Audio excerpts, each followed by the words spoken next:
I'm sure by now you have probably already seen or heard the shocking accounts of Geoff Carmack on his nightmare in Greece. In tonight's episode, we hear from Mandy Carmack. Geoff's wife shares the nightmare from her perspective and the fears she had while trying to get her husband stateside. The Carmacks ask for your help in spreading awareness to your social media platforms and with your friends and family, as it may very well help to save someone's life. In fact, the last report of Americans gone missing in Greece from January to July of this year is 7.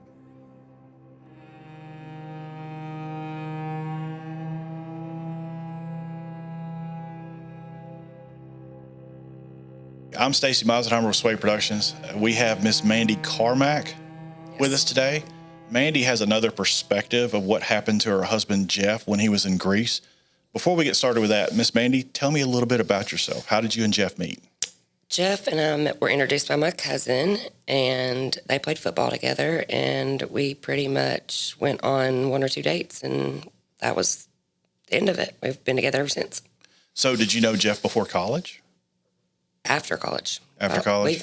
We've been married 14 years last week. Oh, happy anniversary. Okay, so y'all been married about 14 years. Mm-hmm. And do you have any kids together, anything you want to share? We do not have kids together, but we have I have 2 stepdaughters. They were 5 and 10-ish when we started dating, so they're basically mine. Okay, yeah, that's right. That's right. That's how they've been raised. So you've got another perspective, as well as Chad does, on the incident with Geoff. So if you want to take it from the moment you found out, and then just... Well, it needs to be said for any of this to make sense, right, that my professional background is that I've done traumatic brain injury and spinal cord injury organization and coordination for people that have had traumatic injuries in their life. My other side of that was I've also specialized in intellectual and developmental disability. So I was at a work event in Russellville because I had just started a new job, and we were in a panic room. So they take all your electronic devices and put them in a locker. So they took my watch, my personal phone, my work phone, and locked it in a locker. So when you mean panic room, excuse me, you mean like it was a team building event. Like, oh, okay. For work, like we had a lunch and learn, and then a team building exercise in a panic room where they were like trying to you had to figure out how to get out. Okay. And so they took all your electronic devices so you couldn't cheat. That's what I was thinking. Yeah. Okay. That sounds pretty cool. So it was fun, but it was everything was locked up. So I get out and of the room, and I'm getting my car, and I'm leaving. It was in Russellville. I was driving back to Little Rock, and I'm an adult, so I don't get a lot of Facebook phone calls. So I was leaving Russellville and got to about Pottsville exit, and I had 4 missed Facebook calls. And I was like, this isn't right. So I pulled over at Pottsville exit, and I had 2 messages from Geoff's friend Titus, who I'd never met, on Facebook. And it was like, I need you to call me immediately. It's about Geoff and Chad. I need your help.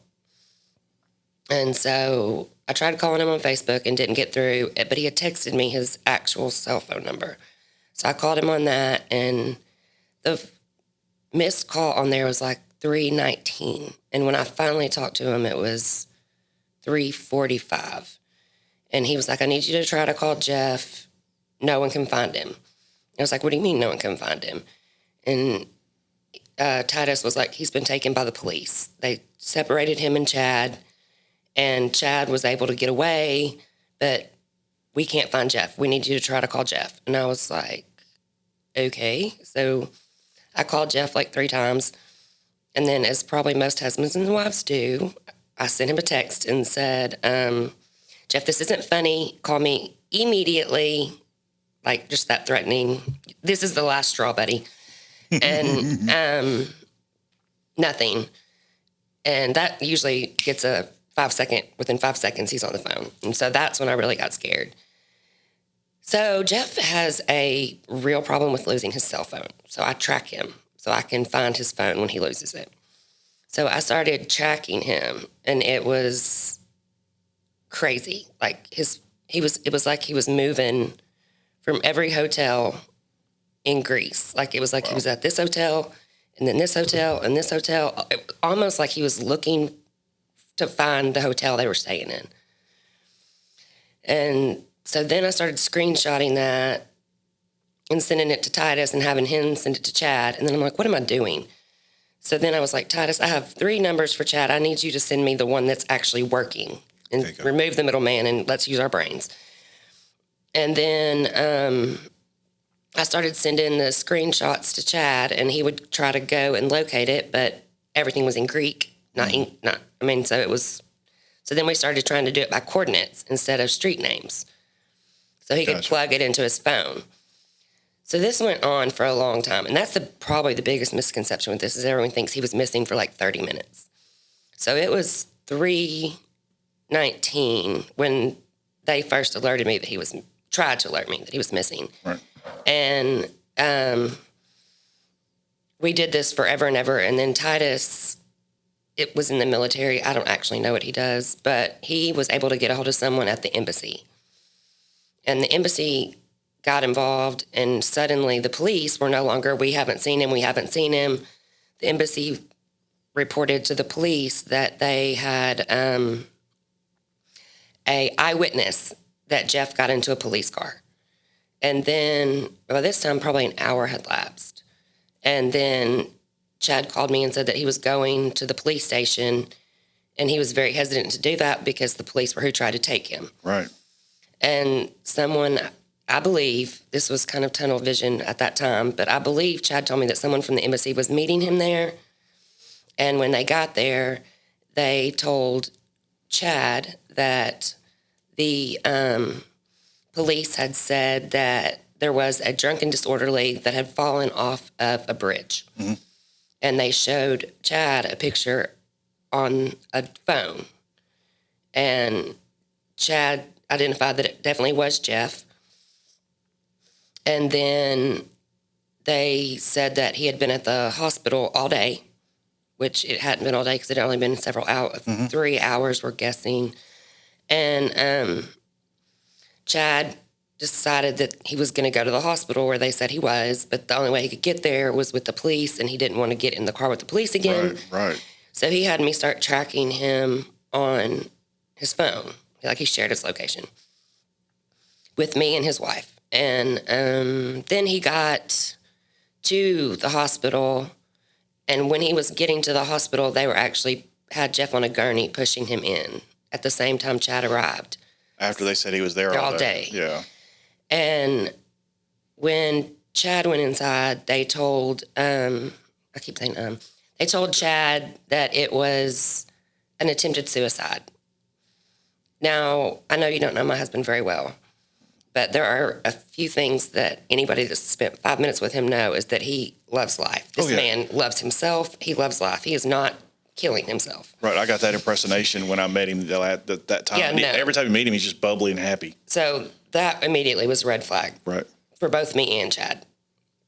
And that was the only time Chad and I spoke to anyone in that hospital that could speak English, because English isn't a secondary language in Greece. It's Greek and Italian. And when he went in, I had just spoken to the hospital, and they said that all they could tell me was that he had fallen off a 25-foot bridge. He had a traumatic brain injury, but the good news is he wasn't in a coma. So at that point, with my background being what it is, I had him quadriplegic, sip and puff, feeding him, changing his, that's what I started preparing for. So a couple hours pass, and they are taking Geoff into surgery. And before they do, Chad gets to go in and see him, and the doctor there that evening actually spoke English. So Chad said, we don't know how this is going to go. I really would like for his wife to have an opportunity to talk to him. So unbeknownst to everyone, Chad had me on the phone in his pocket. So when the doctor agreed to it, he pulled the phone out and handed it to Geoff. And Geoff was crying audibly upset. And he said, I love you. I'm in bad shape. The police did this to me. I need help. And I told him then, and I know he doesn't remember it, that the embassy had said, you need to keep your mouth shut. Don't say anything. You need to just get yourself stable and get out of the country. The police did this. There's mafia involved. They could finish this. And he doesn't remember that. But at that point, Geoff apparently had to go to the bathroom. And he was laying on a gurney, and he started talking to Chad, going, man, I've got to go to the bathroom. I've got to go to the bathroom. I'm a grown man. You cannot let me urinate on myself in this bed. And I was like, Geoff, you have a catheter and you just need to go. And he just could not be convinced that he was not going to wet in this bed. And so finally Chad leans down, like, I just know Chad, so I know Chad got like 3 inches from his face. And he was like, hey man, if you got to go, just go. You got a catheter in already. And then Geoff like said some profanities. And at that point, it was the first time I was like, okay, so his brain is intact. So while that seems irrelevant for me, that was like, okay, he's still functionally intelligent. He can. So then that was the last English we had. So he got out of that surgery, and I personally believe, because the hospital thought it was an attempted suicide, that he got the worst possible care. Like they came in first thing in the morning and gave him like rice soup and a piece of toast, and that was it. That was what he got for the day. That's when he got his pain medicine, and no one came back till late into the evening. When he was thrown off the bridge, his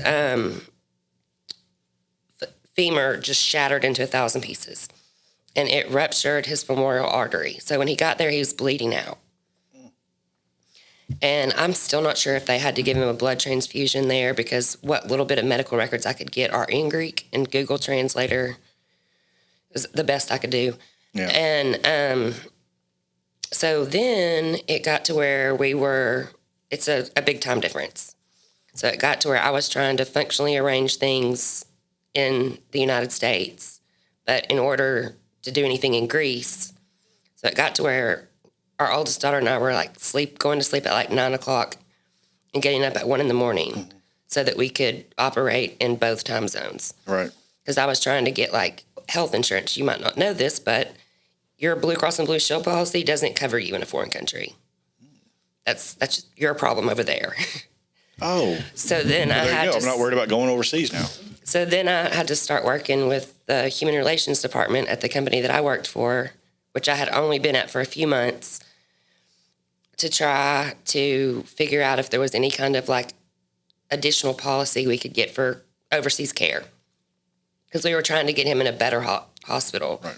It turned out once we did some research, the hospital he was in was like the paupers hospital, like where they take homeless people, because he wasn't a citizen of that country. So the universal health isn't for people from out of the country. It's for citizens. Domestic people. Yes. So that was an issue.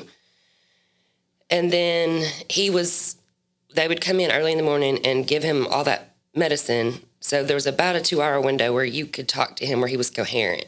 Mm-hmm. So in the morning, you had to be up to talk to him when they were doing their breakfast and all that. But because his left leg was broken and basically in traction in this prehistoric looking piece of equipment, he obviously couldn't walk, but they didn't provide him with like a wheelchair, a bedside commode, even like a bedpan. They just left him there all day long.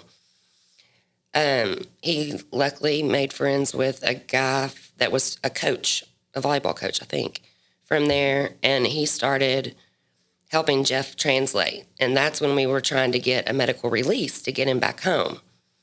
How many days have passed since, do you think? This was probably the first 2 days. And then our oldest daughter jumped in head first. I mean, she was calling private hospitals, which all they did was hang up on you if you didn't speak one of their languages. Mm. And we even called to get him last rites, hoping that priest could express to the doctor that we were wanting a medical release to get him home. And then we tried to call MedFlight, and MedFlight is about $200,000 to get back from Greece. And we called a family member that had a little money, and Geoff and I had just inherited a little money, and we had committed that whatever it took, we were getting him home. Well, then they came back and said that, okay, good, you have the money now. We can get him home in 2 weeks. Well, at that point, that wasn't an option. So my brother-in-law is a private pilot. So then we contacted him and my sister, and he asked the company that he worked for, could he go and get Geoff if we paid for the fuel? They agreed if he had a medical release. Still can't get anyone to understand what a medical release is. We finally figured out that Delta does not require a medical release. So we got him a plane ticket for Delta, and the day before, 2 days before his plane was supposed to leave, Lauren, our oldest daughter, found a private hospital that would take him. So we were getting ready to have him move from this hospital to the private hospital with the help of the translation from Alios. And he told Chad that if we did that, they were going to have to keep him for another 2 days. Well, the only direct flight from Greece to the United States that's direct with no layovers is on Monday. So if we moved him, he was going to miss that flight. And the flight to Atlanta, which was the only direct flight, would have been perfect from the research that I had done, because there's a Tier 1 trauma center, Grady, and then Shepherd, the traumatic brain, one of the best traumatic brain injury institutions, and they're a 30-minute drive apart. Awesome. So I knew if I could get him to Atlanta, no matter what else, I could get him taken care of. Right. So that was the plan.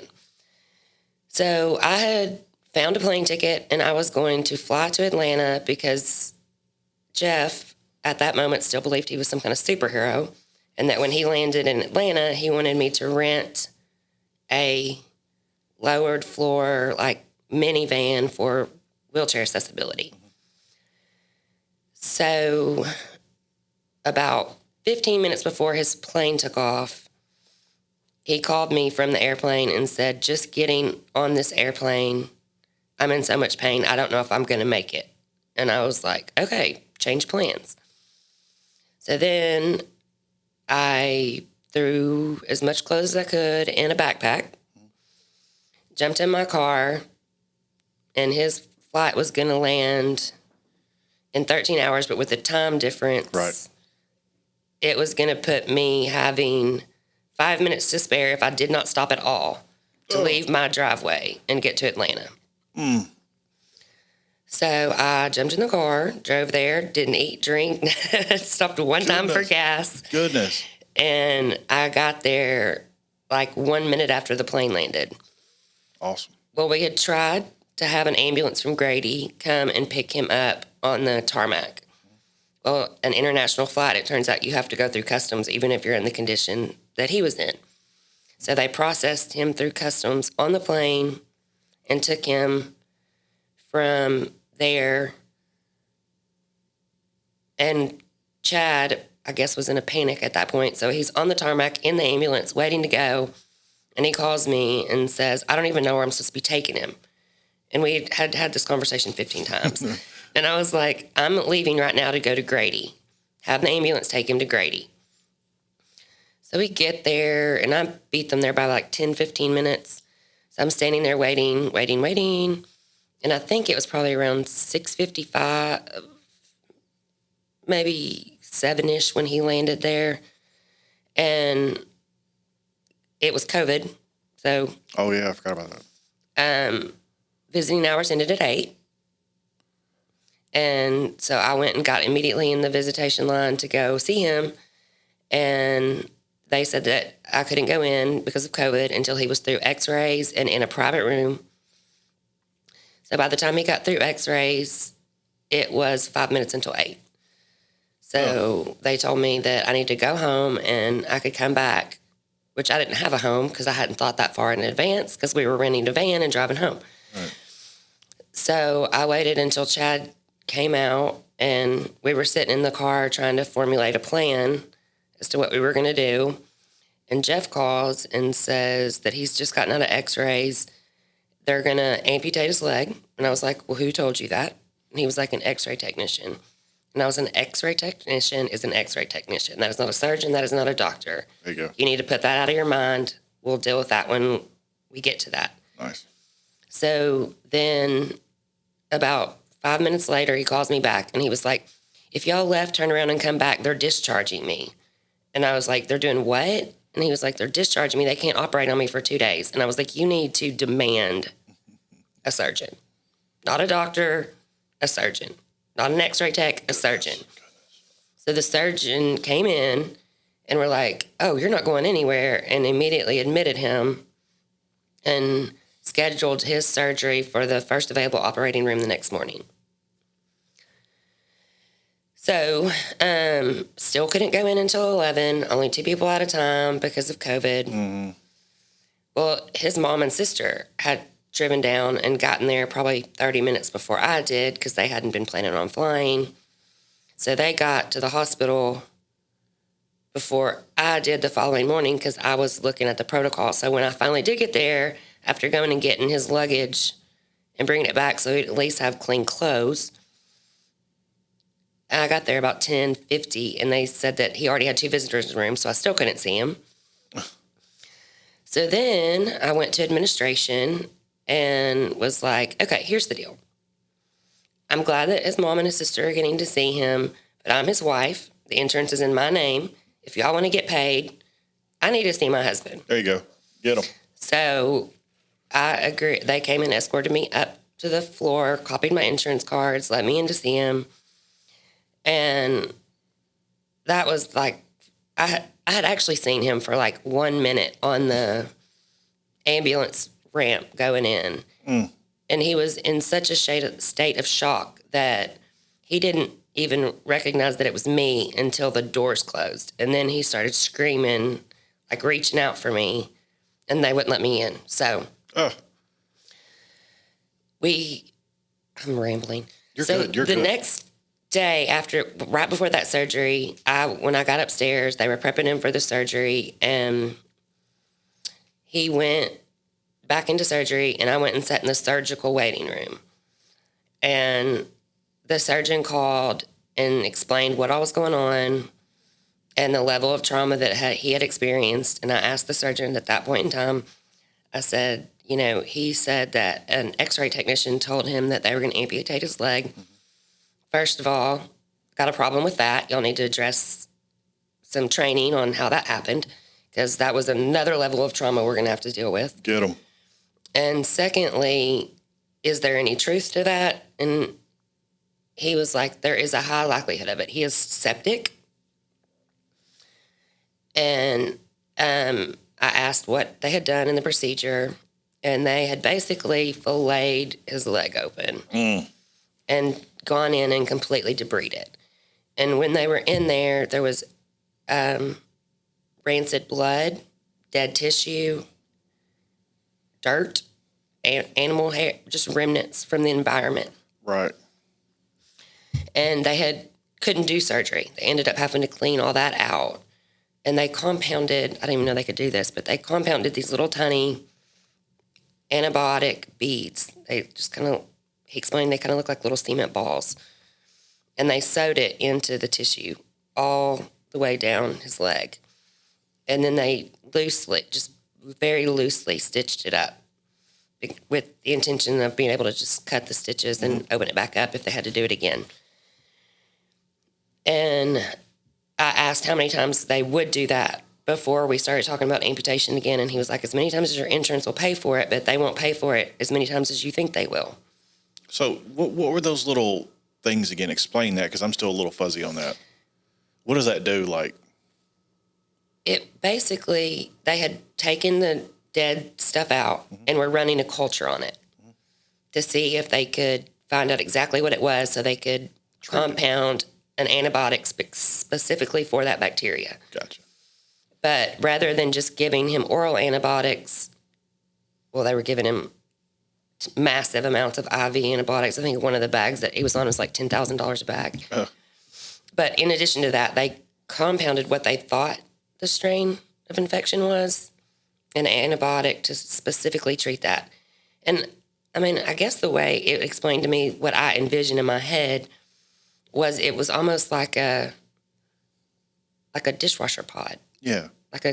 Not the ones with the gel, but Right. just like the crusty ones. They're kind of like a release over time kind of deal. Yeah. And it released directly into the muscle because it was sewn in so it couldn't like float around in there. Right.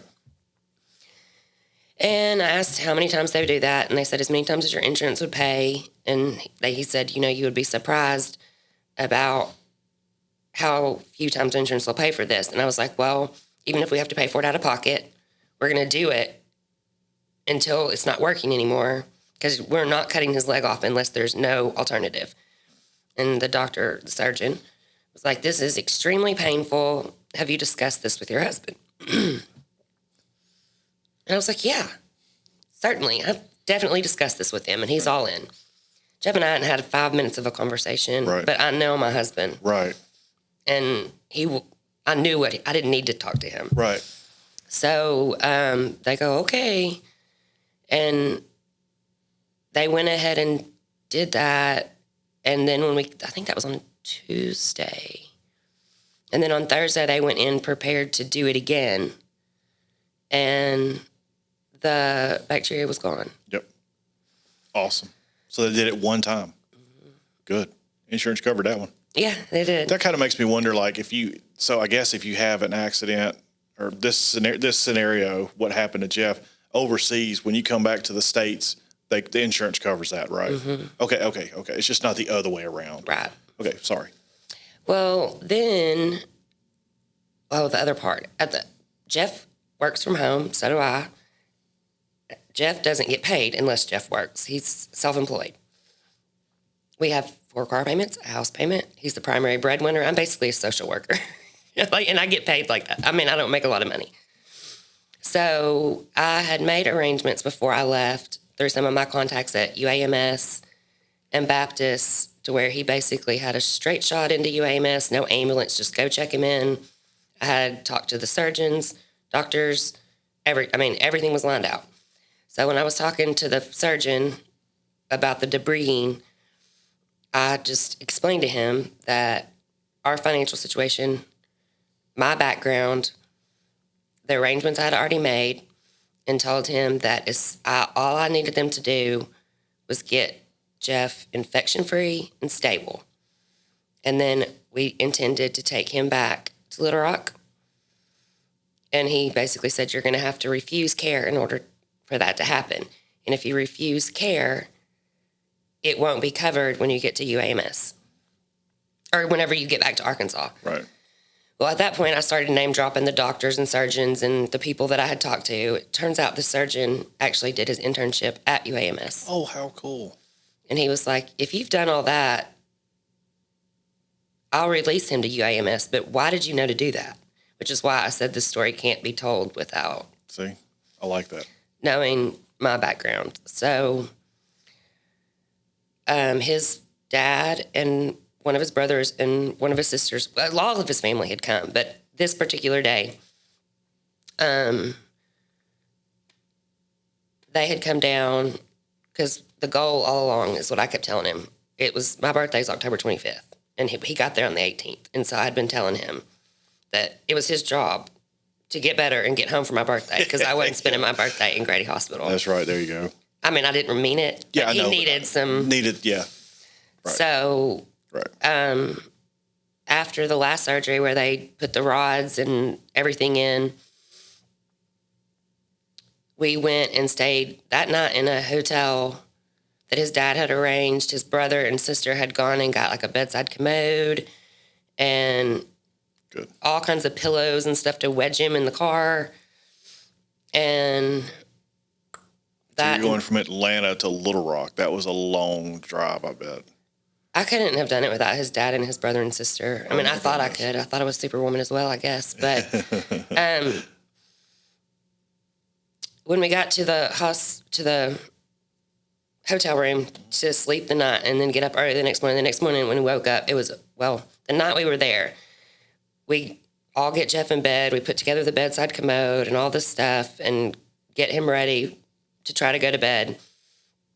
And he, even at Grady, had never used a bedside commode. They would bring in a bedpan. Mm-hmm. So I was trying to teach him how to do all this. And he tore my head off.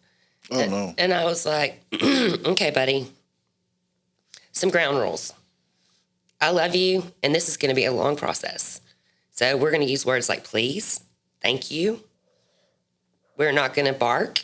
We're not going to shout because this is going to be frustrating. Right. And I want to be married to you at the end of it. Right. There you go. And he got so mad, and he was like, I can't believe you're doing this to me after everything I've been through. Do you not realize I'm traumatized? And I was like, okay. So I just walked out of the hotel room, gave him some time to cool down, came back in and was like, do you want to try to go to the bathroom now? And he was like, yes, I'm sorry. You're right. We're not going to talk like that. And I was like, okay. So we, right there in the hotel room, got him on the bedside commode. And he was like, I can't go with you watching me. So I went into the bathroom and closed the door and said, just when you're done, let me know. And so that's how it went for several months. Even when we got home, we live in an older home. And I love y'all's floors. I saw a picture. The floors are amazing. They're cool. I like them. I love them. But the doors are not even standard. They're very narrow. Oh, man. Oh, man. My dad and my mom's best friend's husband came and built a wheelchair ramp while we were gone. Because if I hadn't done what I had done, I wouldn't have even thought to do that. Because that's what the surgeon said. He was like, you're going to have a ramp and a wheelchair and blah, blah, blah, blah, blah. And I was like, I have the wheelchair in my car. My dad's building the ramp as we're speaking. And he was like, well, where'd you get the wheelchair? I was like, I borrowed one from ICANN. Mm-hmm. So I guess that was the whole point of telling you my background story is I had made the things that you wouldn't normally think to do in advance. So I drove down there with a wheelchair knowing that we would have to wait 5 days for a face-to-face evaluation and insurance to authorize. I didn't have time for that. So brought one with us, and we brought it back home. So getting him in and out of the vehicle and getting that chair in and out without his dad and his brother and his sister, like me trying to do it myself, I couldn't have done it. Right. And you don't think about it, but when your leg is fixed your body is fixed at a 90-degree angle, you can't turn corners. You can't sit in a car. So basically, we had to put him in the back seat of the passenger side of the vehicle and have somebody hold his leg, someone else go to the passenger side and pull him back. And then we had pillows propped up all along the passenger side door, wedging him in with his fixed leg up against the back seat, the back of the back seat. Goodness. So it took like 3 people to get him in and out of the car. Wow. And when we got him home, we realized that the ramp was great and it was necessary, but it needed to be about 3 foot longer. Oh, no. So, I mean, we got him in, but it wasn't functional for every day. Gotcha. So it was just constant little tweaking it here, tweaking it there. Right. But it sounds like you had everything covered is what I'm saying. I mean, you from the call to the thing, you basically, you were Superwoman. You had everything covered just about.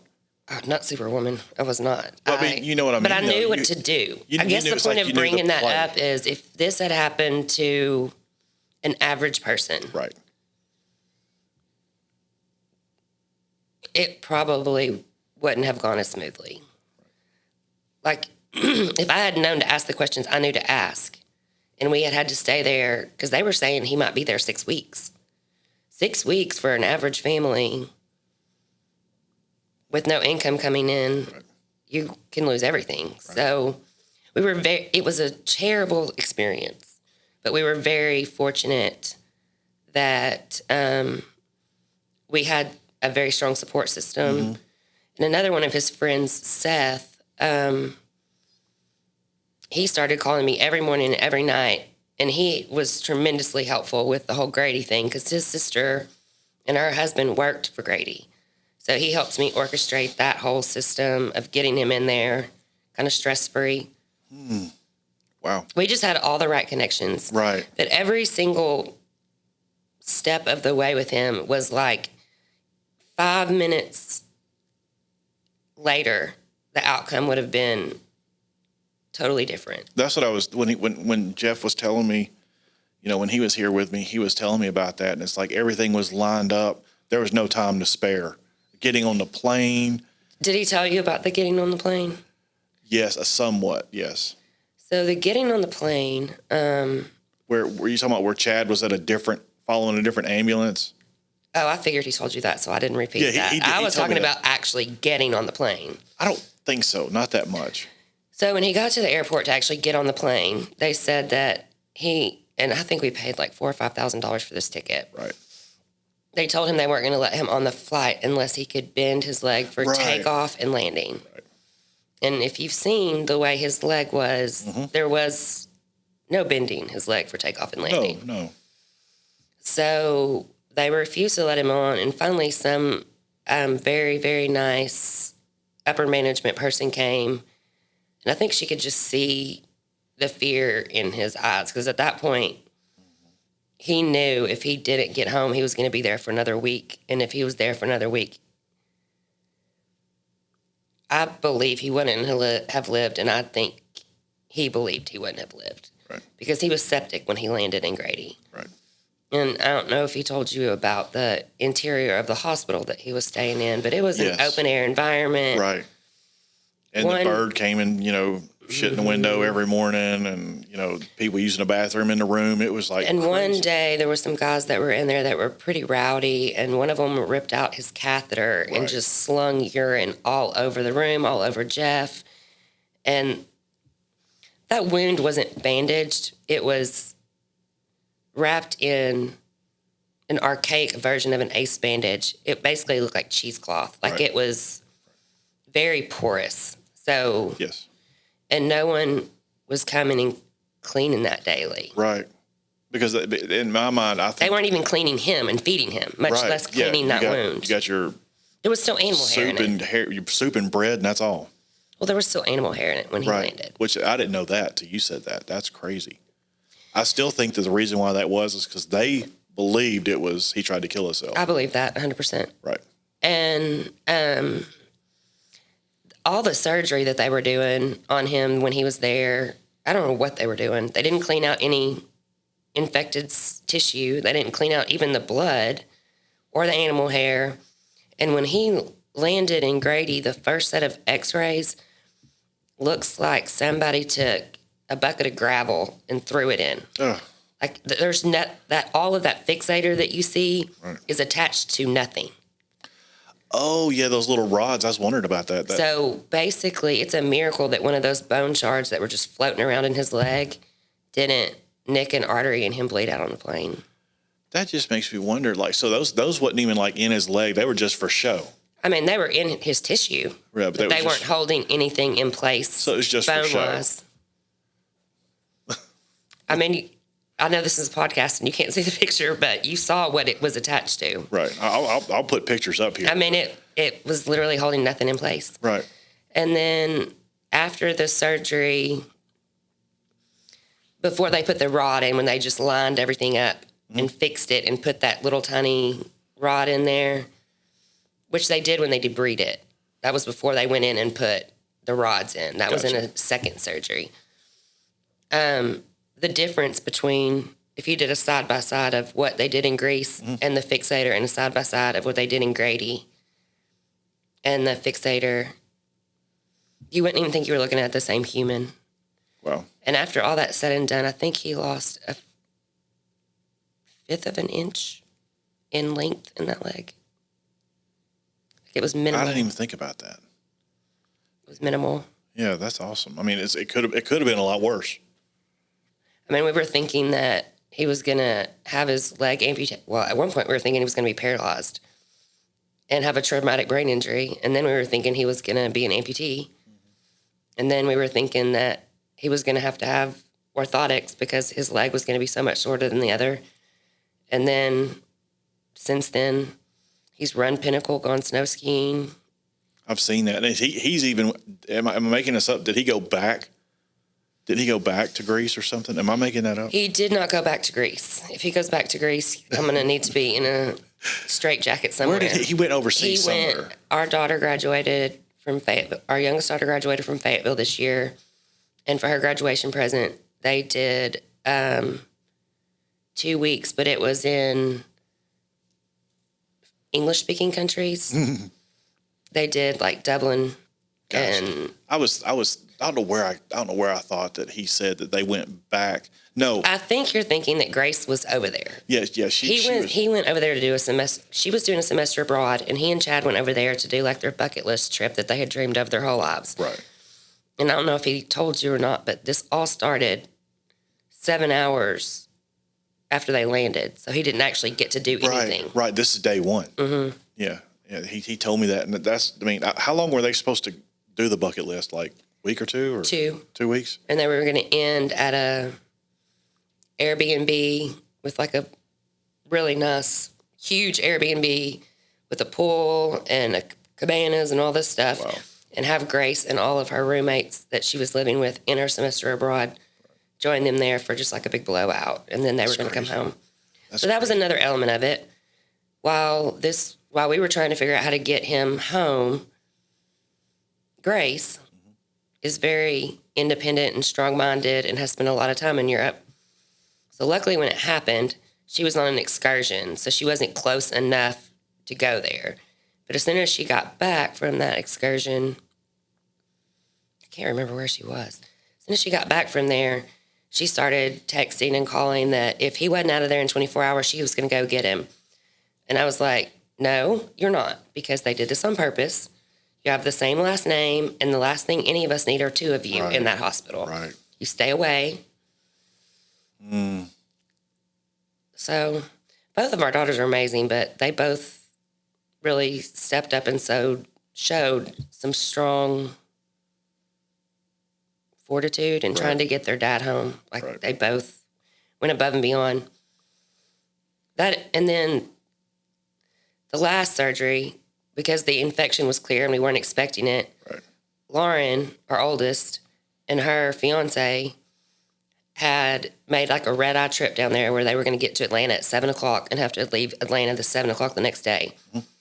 Well, they took Geoff into emergency surgery, and visitation hours ended at 8. He didn't get out of surgery until 7:30.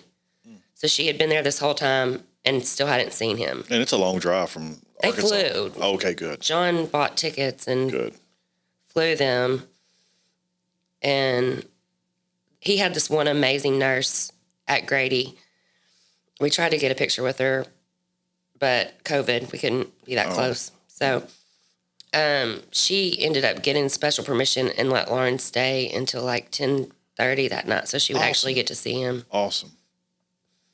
And then she left the next morning. And I mean, after that, it was just mainly a long recovery. How long of a recovery was it, do you think? Before he went to Pinnacle? Before he went to Pinnacle. Mm-hmm. Because I saw that video, and I even saw him snow skiing and all that stuff. That was awesome. You know, when you're going through something like that, it's a blur. It is a blur. And then then COVID made it blurry too, you know? He was getting a lot of therapy from UAMS, and when the insurance stopped paying for it, Lauren's best friend from childhood, her dad is a physical therapist at D1. And so he started working with Geoff. And he had known Geoff since the kids were born. And he didn't take it easy on. Like, I think a lot of the young girls that were doing therapy with him at UAMS were like afraid of hurting him or pushing him too hard. So when Josh started treating him, he was like, "You're tired, so do 10 more." Right. And so he made volumes of within 2 weeks of working with Josh, it was looking at a totally different person. Right. Yeah, the place we're at is a physical therapy place. Mm-hmm. And Angie, she's always talking about, how hard physical therapy is. And people don't realize how difficult it is until you have to go through it. Well, one of the big goals the whole time he was going through therapy was the degree to which he could bend his knee. Mm-hmm. And he stopped making progress at UAMS, and we went back to see a surgeon at UAMS and ask about what we could do to help get that back, like further. And they said that you would just have to keep working on it and give it time. And if it didn't work, then the alternative would be to do a surgery where they went in and broke up the scar tissue. Oh, wow. So the very first thing Josh did was put him on a table on his stomach and start bending his leg back and then just lay on top of him and keep pushing the knee. I can hear the scream from here. And Geoff said it was pretty painful, but it started slowly. I mean, he didn't just go. Right. But he just every day pushed it a little further. And I think it, through therapy, broke that scar tissue up rather than having another Probably so. surgery. Probably so. Can you imagine how hard, how much that would hurt? Through all of it, well, Geoff has an extremely high threshold for pain. But through all of it, I don't think that the pain was as big of a factor for him as he's very prideful, and needing help is hard for him. And I know it was hard for him to be dependent upon, well, Geoff is 6 foot, several hundred pounds, and I'm 5'6", 115 pounds soaking wet. He may be 6'1", I'm thinking. So I think for him but the couple hundred pounds is not like, that he's a stocky guy. He's big, yeah. So I think that was what he was struggling with, is like, you can't do that. You're going to hurt yourself. Right. And I think that, and this is just me observing. Sure. And we've talked about it some, but I think some of more than the pain, it was what he would call humiliation of having to go to the bathroom in our living room for 4 months. And then once he could use a walker, again, our house is so old, even at that point we were going to the bathroom and sponge bathing in the living room for months. So even once he was strong enough to take him to the door of the bathroom in the wheelchair, then stand him up on a walker and kind of hop on his good leg sideways, like it wasn't rolling in on a walker. It was turning the walker sideways and kind of hopping till he could get to the only bathroom he could get in, even that bad. Wow. And then we had a shower chair there. And I think it takes you to a different level of humility when your wife is taking her clothes off and helping you transfer onto a shower bench and probably physically bathing you. Right. You probably got a tighter bond now, you know what I mean, than even before, I would think. Got closer somehow. Yeah. We're both kind of ornery. Like, we pick at each other a lot. Yeah. So I think that was one of the things that I could see it was humiliating him. Right. I kind of made a joke of, like, quit being a baby. That kind of, like, quit whining. Snap him out of it,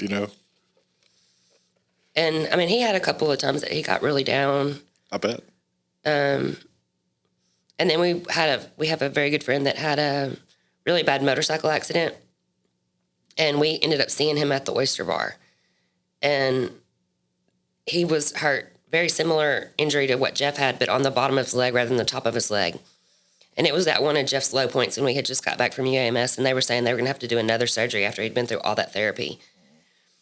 And he was just like, I give up. I'm not having another surgery. I'm not doing this again. And when he saw Robbie, he was like, and how good he was getting around, he was like, how long did it take you to get to that point? And Robbie was like, about a year and a half. And I would say Geoff was probably right at 10, 11 months when he really started. And then our daughter was getting married this year. So it was last year, October of last year. So it was a big thing that he wanted to be able to walk her down the aisle and dance with her. So he had a lot of things pushing him. He's a pretty motivated person. I'll see general, that. I like him. But he had a lot of every week goals. Like, I did this. Good. And he had a goal that he wasn't going to go to church in a wheelchair. Yeah. So he was pushing to get on crutches so he could go to church. And he was pushing, once he was on crutches, he was going to be able to walk without crutches or a cane for Lauren's wedding. And it was, I guess that's how we got through it. Just when we knocked one goal out, set the next one. Right. That's awesome. But I was very, very fortunate that I had good insurance through the company that I worked for.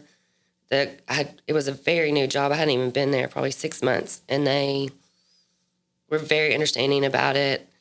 They let me take my lunch and stuff around when he needed to go to therapy and doctors. Good. Have an amazing supervisor and an amazing team that when I had to be out for a long period of time trying to get him home from Atlanta, they took care of all my work for me. I mean, we were just very, very lucky. Yeah. And we had people, like Geoff has a lot of very good friends in his life. Mm-hmm. Most people can't say they have that level. Like, there were probably 15 of his friends that I had never even met in person that were calling me every single day. That's awesome. Morning and evening. What can I do? What do you need? How can we help you? So, and then we were lucky that we had the insurance and the ability to get him in Grady, because if he hadn't have been able to get in there, I don't know that at a smaller hospital, even in the United States, we would have had the technology and the medical expertise to get him. Probably would have cost him the leg. Everything lined up. Yeah. And like you said, the average person, this would have been a total different story. Because of how Geoff was athletic, and he said he took a roll when he fell, or I keep saying fall. He did a backflip is what he did. Right off the bridge. That they threw him off of. They threw him. What they did is they got him in like a basket. Right. And when he knew he was gotten, he just did a back tuck like you would off a diving board. Right. Goodness gracious. And when he did that, he caught his elbow, and it scraped him from like the middle of his back all the way down to the middle of his behind. And it was just raw. Right. So then we had that whole pressure sore, like trying not to get pressure sores and putting the butterfly bandages and all that stuff on there to prevent that from being an issue. I saw the photo where he had the thing on his head too, where I guess they hit him with something. Oh, they didn't even bother. They put 1 stitch in that. When we got to Grady, they put 9. Yeah, that's what I was saying. I was like, wow. And luckily, really, that's the one thing I kept trying to get Chad to make them understand, was that they had to give him some kind of anticoagulant or something to prevent blood clots from that plane. Right. And that's what I was scared about the whole time until I physically saw him at Grady. And he was convinced that all of his cards in his wallet were stolen. So he had me cancel all our credit cards. Right. And then I was looking for basic stuff like toothbrush, like trying to just get him basics to clean him up. Right. Because when he got to Grady, he still had blood in his hair. I mean, like, that's how little care he got there. He still had, like, blood in his hair, and he was filthy. Right. And so we were trying to get him cleaned up, and I was looking through his bag, and I was like, your wallet is right here, and all the credit cards are in it. Now, granted, the $2,000 or whatever was gone, and there was $12 in there, so it wouldn't look like a robbery. Right. So they had put just enough money and put all his credit cards back in there. Yeah, which is another thing that you don't think about. Right. Is all of our major credit cards were in his name and his name only. So when I went to try to get a hotel room in Atlanta, they refused to take the only credit card that I still had that we kept in the safe because it didn't have my name on it. Oh, goodness gracious. So I literally sat down in the floor. I think that was the only time I had a real breakdown. I literally laid down in the floor of the hotel in the fetal position and started having a complete meltdown. And the nice lady came and took the credit card and was like, you can't do it because you're going to have to say it's you, but I can. And stuck it in there. And Wow, that's awesome too. yeah. So you should always have a credit card in both your names. Right. Not just one or the other, because when stuff like that happens, you don't think about that. But Right. it's a major. There was something that Geoff was talking about that when this happened, because something the your name wasn't on something else either. Does that ring a bell? Y'all were just married or something. There was something he said, insurance or something that you couldn't do that Chad had to do or something. Chad wouldn't have been able to do it if I could. That's what I was thinking. I was like, but Chad somehow made it happen or something. It was something with paperwork that your name wasn't on it. Maybe he was talking about the credit card. Maybe. No, I bet you're talking about he wanted me to cancel all the reservations. Right. Because they're supposed to be there for 2 weeks. So Right. there was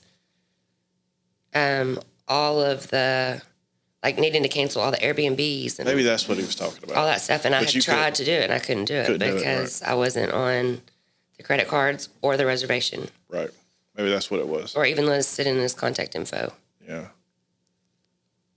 That's something else. I'm sure surely he rewarded you for. We have credit cards with both our names on now. No, I was talking about, like, for you taking care of him. I mean, I'm sure he's eternally grateful. I don't think that either one of us ever looked at it like that. It wasn't an option. Good. I Good. mean, That's the way it should be. Wasn't an option of, do you do this or not? We said I do, and There you go. I mean, other than the one time I had to be, and it happened the very first night. I had to be like, nope, we're not doing this. Yeah. And I think that comes from my employment history. Like, there's many times I saw people that the husband or wife had a spinal cord injury, and the husband or wife of the injured person stuck around for a year or two, and then it was just more than they bargained for. And so I was very aware of us respecting each other. Like, me not belittling him because I had to do it, and him not treating me like I was his servant and I had to do it. Right. Like, I was and he was too. After that one conversation in Atlanta, it was a team effort that we had to get this done every day, and we were going to both treat each other with respect and take care of each other.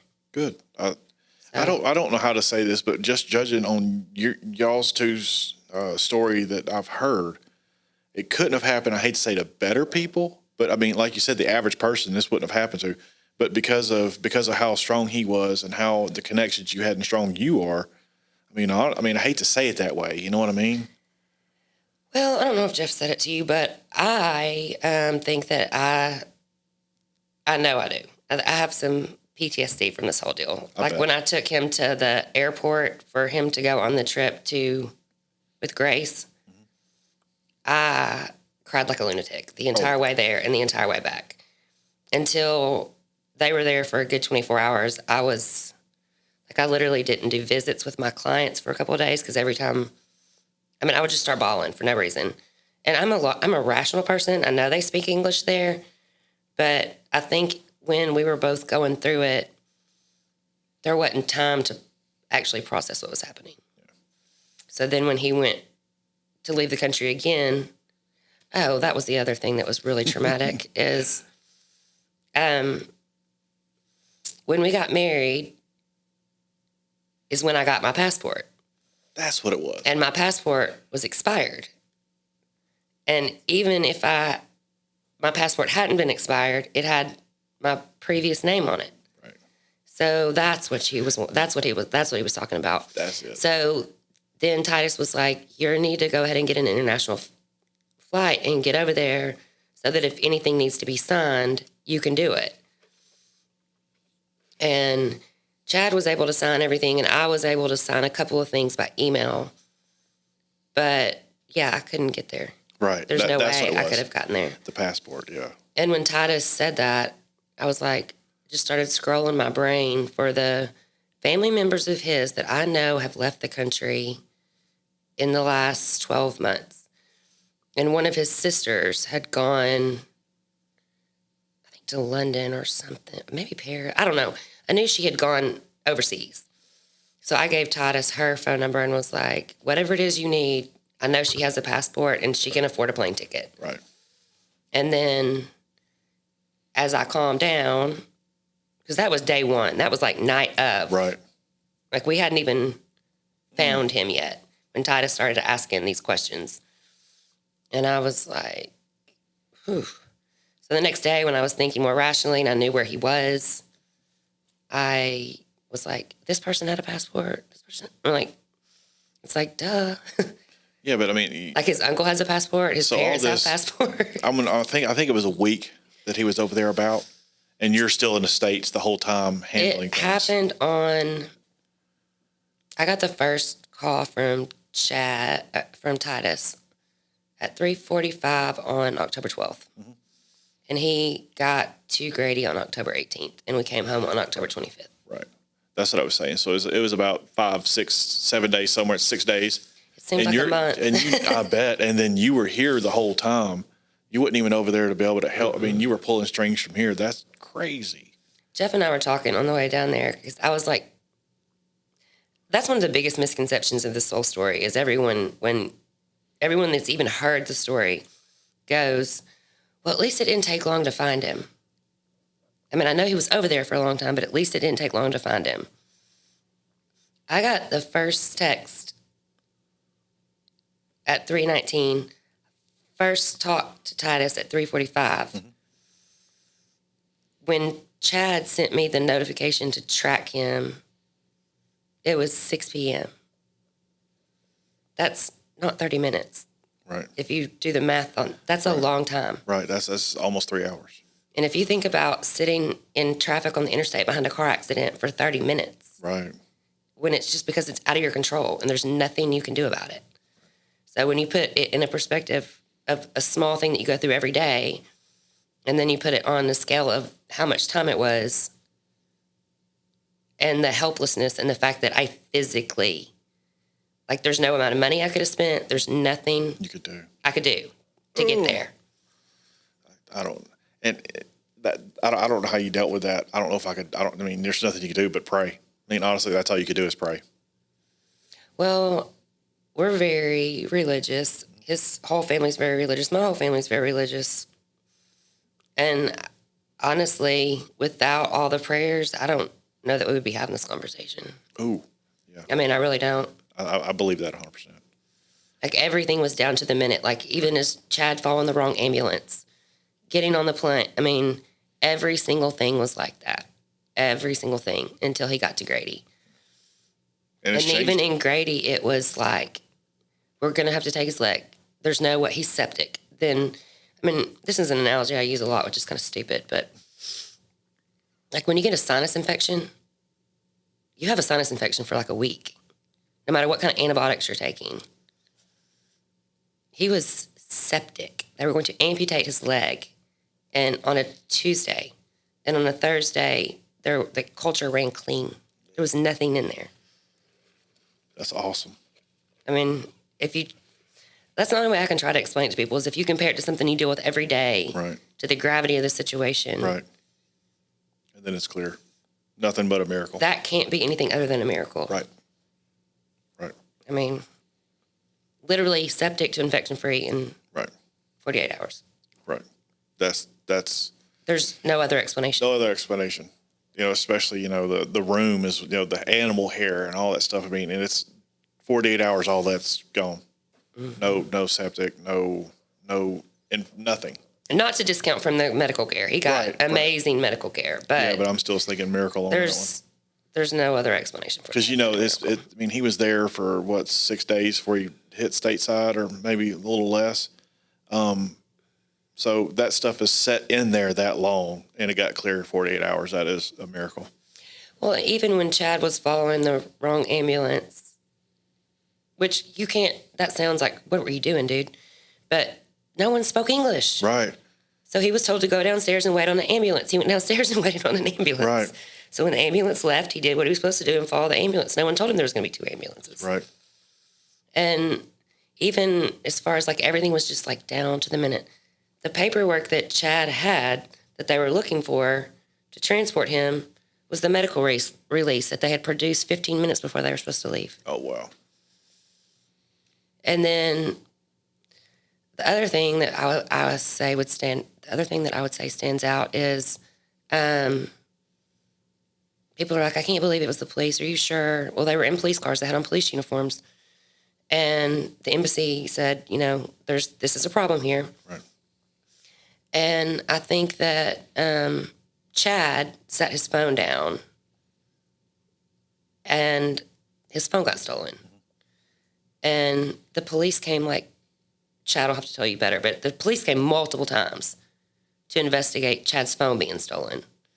But no one ever came one time to investigate a suicide attempt or a drunken disorderly. Right. Right. I mean, that doesn't add up. It does not, because they knew, they knew.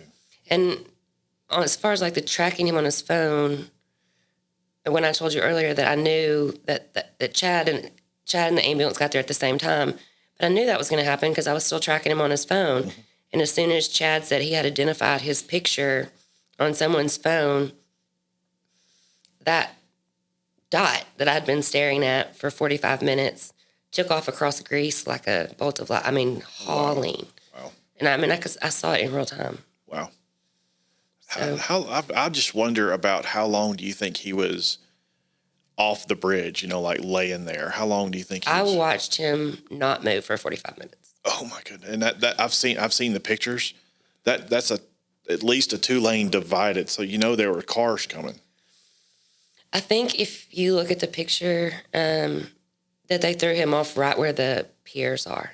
I don't know, is that what they're called? The things that hold the bridge up. Right, right. I think that they threw him off right there because where he was up against it. Okay, I was thinking it was kind of off the middle, kind of, sort of, something like that. He was in traffic. I was like, oh my goodness. I don't think he was in traffic. Good. Somebody would have noticed him within 40. Well, somebody should have noticed him anyway. My goodness. I think he was on the outside. I think they threw him off the edge towards some green space. Because otherwise he wouldn't have grass and animal hair off from a freeway. That's true. And dirt. How do you get animal hair? What do you think about that? I guess goats and birds and stuff just roam around there. So goodness, he was laid out and animals were probably around him. Well, because it ruptured that femoral artery, his phone was full of blood. Oh, goodness. So you couldn't even talk to him. Yeah. I had to text him or wait for Chad to be there. That's why Chad's phone was such a big deal. When it got stolen, it literally cut all communication. Wow. And Chad went and got a phone, a burner phone where you pay as you go. Right. But it was still a Greek phone number, so you had to physically call him. You couldn't text him. Yeah, and they were saying, Jeff was saying that, the Greek language or whatever is nothing like, Italian has Spanish. There's no root words. Yeah, this is all root words. There you go. It's all its own deal. Mm-hmm. Wow. You can talk to someone that speaks Spanish and you can pick up basics of what they're saying. Right. There, it wasn't like that at all. Right, and Italian's kind of the same way. They kind of are sort of the same. Jeff's uncle, Pat, actually called an Orthodox church and finally did get someone to agree to go give them his last rites. Mm-hmm. Not just because of the translation, but because we thought he really needed his last rites because we're Catholic. Right. And once, I probably should ask Pat to be sure I'm right on this, but I feel like when the priest called Pat back to make arrangements to do it, he didn't think he could do it. He thought the language barrier was too much. Oh, wow. Goodness gracious. Which you would think, but yeah, it didn't ever happen. That's right, the language barrier. It was a very repeated issue. I don't think you can understand it until you literally are calling a hospital and saying, my husband's there. He's in critical condition. I need to talk to someone that can give me an update on his health. And they go, click. Click, because they don't know what you're saying. I have no idea. Yeah. Oh, my goodness. It's a nightmare. So if you go to a country that doesn't speak any kind of root words in English, I would strongly recommend taking a medical release with you. Wow. To have a doctor sign it, probably in both languages. Probably so.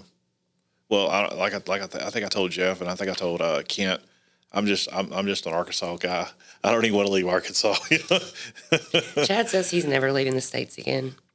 Oh, Geoff still plans, well, unless something's changed, he still plans to go back to Greece and go snow skiing with Elios, the guy that helped him so much in the hospital. yeah, that's right. Yeah, he said he made a friend. The guy was like right to his left, if you will, if I remember. That's right. another miracle because he did speak English. His son had gone to school in the States. So he spoke English, and he was the one that was able to, in the final days, orchestrate the whole he wants out Yeah, and translate for them what needed to happen. that's something else. The whole thing is, Kent briefly told me just a little bit before, Geoff sat there, and it was like, goodness gracious, this is crazy. Yeah, and there's probably so much that neither one of us are thinking to tell you. But another thing that I will eternally be grateful for is Chad. I mean, and Chad's wife and kids. I mean, he has small kids. I guess they're middle school teenagers. But I don't know a lot of wives that would say, someone attempted to murder you, stay there with your friend and make sure he comes home. Don't leave there without him. That's right. I mean, a lot of women would be like, not my problem. Get home. You got me and 2 kids to raise. Yeah, I can kind of see that. But it's, Tiffany was a rock star. She was like, you get right, Geoff home. Right. And that's awesome, too. But I don't think Chad would have left, He wouldn't have, but I don't know that the average person can say they have a friend who has a wife. That's what I was telling you. That are willing to. That's awesome. Do all that. That's awesome. And then I know when we finally did get in a hotel, that room, I don't know, it may have changed, but that first night there, Chad woke up like every 15 minutes, like sweating and just kind of calling out. And I mean, I don't think any of us have PTSD, like to the point where we need to get therapy, but I think that there's little flashes of, you can't go through something like that and it not change you on some level. I definitely think it motivated Geoff even more. He's definitely a positive person for me, Well, he has a lot of siblings and a lot of really good friends that were, have you ever seen that movie where the guy's God and he's just getting pounded by prayers? Like, I feel like that's what was actually happening. Like, there were so many people praying for him, and like I couldn't even keep up with the amount of people that were texting and asking for updates. And that's awesome. It was certainly, I tried to get him when he got home to like look through the text messages and see, like thinking it would uplift his spirits to see how many people were pulling for him and cared for him. And he never has looked at one text message until after y'all spoke. And he came home and looked at the thread from me and Chad, me and Lauren, me and Seth, me and Titus. Awesome. And I think that's when he was like, hey, you might want to talk to my wife and Chad. I think that because we were all in such different places in our lives and the situation, that it's a completely different story for every one of us. Right. Like even last night we went out to eat with Lauren and John, and I was kind of talking to her, and I was like, I'm going to do this tomorrow. It's going to be very hard for me not to use your name because I don't call you my oldest kid in real life. Right. Do you have a problem with that? Yeah, I was just kind of being respectful. Like, I don't want to throw your name. You're both professionals. Right. And she was like, I don't care. And we were kind of talking back about it, and she was like, I don't remember that. And I think that was another kind of blessing, is that she was graduating with her doctorate right at that moment, like trying to finish up OT school, trying to plan a wedding. Wow. And so I think that she had so much going on, and she was helping so much, but I think her life being so hectic at that moment kind of protected her from the trauma. I didn't think about that. You're probably right. And I think that Grace being overseas and doing all the excursions and they were so busy at the time. They were concerned and they were calling and checking, but they were so engrossed in their everyday life. They weren't just sitting in it, they were still living. That's good too, So I think it was just another blessing that they had, that they're the individuals they are, that they had stuff going on in their life, that they weren't just sitting at home laying in bed focused on, is my dad going to die? I mean, I don't mean to belittle their care for their dad, but I think for me, it was a week of not leaving my house, sitting there, focusing every minute of every day on anything and everything I could do to get him home. And I don't think the average person that was experiencing it was literally, maybe his parents and his sisters and brothers. But I mean, I wasn't going to work. I was literally, from the time I woke up to the time I went to sleep, trying to do any little small thing to get him back here. That's what I was thinking. I mean, you was at home brainstorming, trying to pull all the strings together and asking people, and not being able to see him or anything. That'd be crazy. But even like Seth, like it's just small things. Like Seth, which is the connection to Grady through his sister Amanda.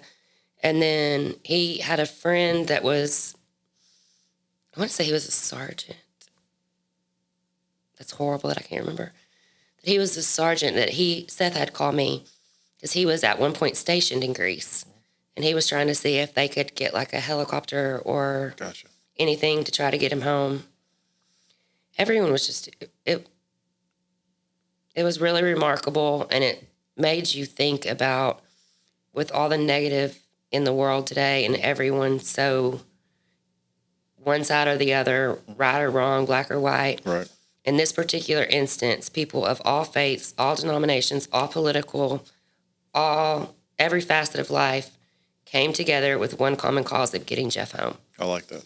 And in that moment, nothing else mattered. I like that. So I think that if I learned anything from it, I learned a lot from it, but I would say that humanity and kindness still exists in this world. Right. When it's not lost. Yeah.